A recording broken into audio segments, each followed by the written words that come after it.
Jacques Wagner, é um grande privilégio para mim estar aqui mais uma vez nesse debate, né? Eu tenho 47 anos de experiência na área de dependência química, tenho PhD em psiquiatria pela Universidade de Londres nessa área. Nós tivemos um experimento no mundo todo, que foi a tentativa dos Estados Unidos e do Canadá fazerem a paz com as drogas. Nunca na história da humanidade, um país ou dois países tentaram fazer a paz com o crime organizado, com as pessoas que vendem vários derivados da maconha e tentaram a legalização nos Estados Unidos e no Canadá. Qual foi o impacto da legalização nos Estados Unidos? Nós já temos esses dados, não precisamos de mais pesquisas, deputado Osmar Terra, deputado Girão, para entender qual foi o impacto dessa paz, dessa tentativa de paz com as drogas. 20% dos jovens nos Estados Unidos usando maconha. Uma queda de 7% do coeficiente de inteligência pelo uso da maconha. Prejuízo da competitividade dos jovens, pela diminuição da memória, pela diminuição da função executiva. Esse foi o impacto da paz com as drogas. Nos Estados Unidos e no Canadá, aumentou o crime organizado.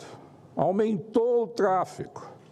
Essa tentativa de paz criou mais traficantes, mais disponibilização de drogas nesses dois países.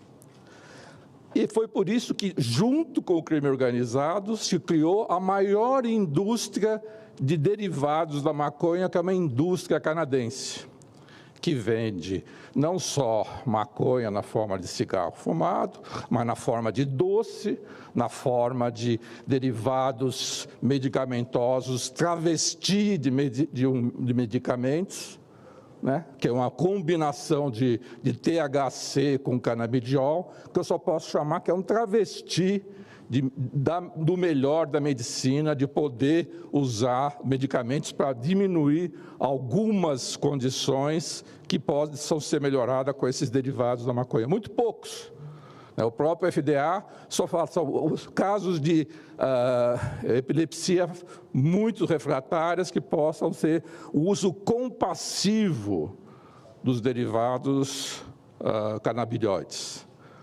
A Associação Americana de Psiquiatria, a Associação Brasileira de Psiquiatria, não acha nenhuma indicação, do ponto de vista psiquiátrico, para ter uma indicação, né, desses derivados da maconha. Muito bem, qual foi a consequência dessa paz com as drogas nos Estados Unidos?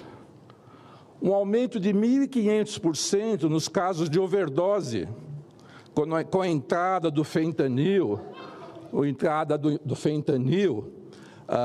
Então, não foi à toa que, recentemente, o estado de Oregon reverteu essa paz com as drogas dos Estados Unidos, tendo sido o primeiro estado a legalizar as drogas lá.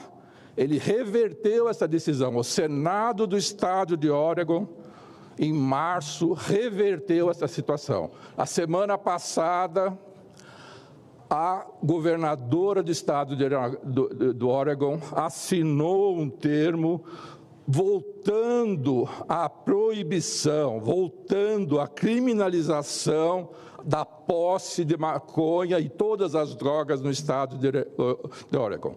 Esse, do meu modo de ver, foi o fim da tentativa de paz com as drogas nos Estados Unidos, senador Girão.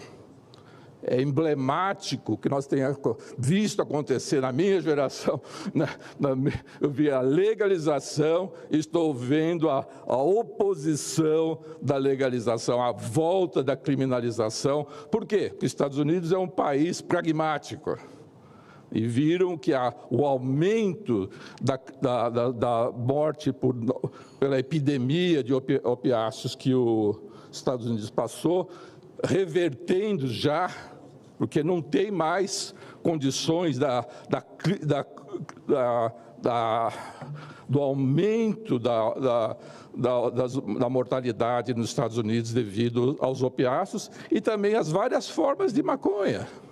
Porque quando a gente fala de maconha, a gente fala de um produto só, o cigarro de maconha.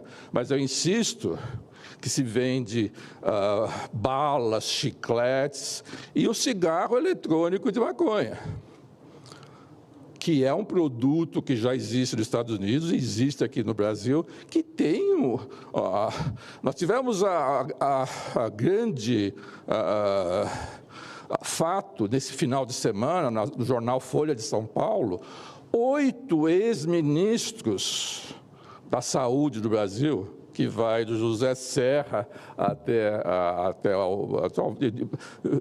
vários partidos, assinaram o mesmo artigo contra o cigarro eletrônico, de uma maneira geral, no caso de cigarro. Nós temos uma história positiva no Brasil em relação ao cigarro. E todos esses 8 ex-ministros de vários partidos são responsáveis por termos revertido a epidemia de cigarro que nós passamos por mais de 30 anos. Esse artigo desses 8 ex-ministros mostra um consenso de que nós não podemos tolerar essa nova tecnologia como o cigarro eletrônico e, do meu modo de ver, também o uso de derivados canabinoides da maconha, que tem um prejuízo enorme. Na cidade de São Paulo, eu sou da cidade de São Paulo, tem derivados sintéticos da maconha, que são os K9, K8, que são derivados sintéticos da maconha.